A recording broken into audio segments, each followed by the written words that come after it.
One of my favorite remembrances of a story of compassion and a life of compassion was told me by an elderly Chinese man in a restaurant in Beijing in 1998. He came to the hotel to meet with us. I was on a delegation sent by President William Jefferson Clinton and President Jiang Zemin to China to discuss religious freedom. And we spent a month traveling around China to meet with public officials about that topic. But it wasn't one of the lions of Chinese leadership that really impressed me as much as this man, who had escaped those who were watching him in Shanghai to travel secretly to Beijing to meet with us. And my colleague and I escaped our handlers through a crowded department store to sit in a quiet restaurant to meet this man, this Chinese man and his wife. And he told the story of how arrested first during the Cultural Revolution in China for his faith, for testifying that he was a follower of Jesus, and then spent 4 decades in prison, virtually most of his life.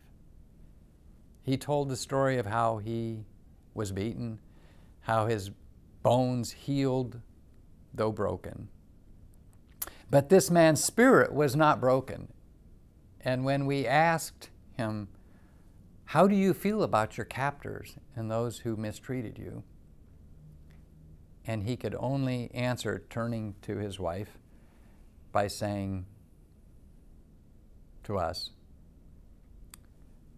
"They are people who I can only love." Only love.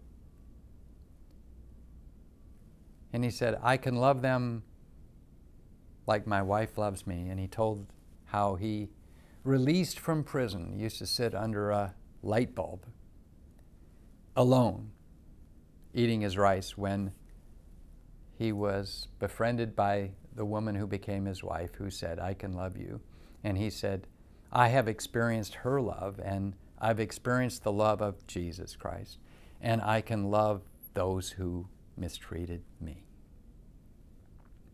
And for those who predict, as Samuel Huntington and others have, a clash of civilizations, I would say it's that great, great compassion that leads people who have been denied their rights, not to deny others' rights in turn, but you see, to love, to care, and to reach out in incredible compassion even to those who persecute them.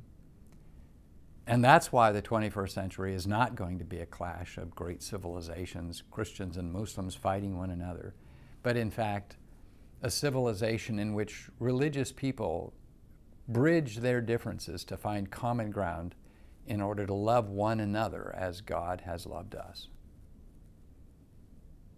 That's the future I look forward to, and I hope you do too.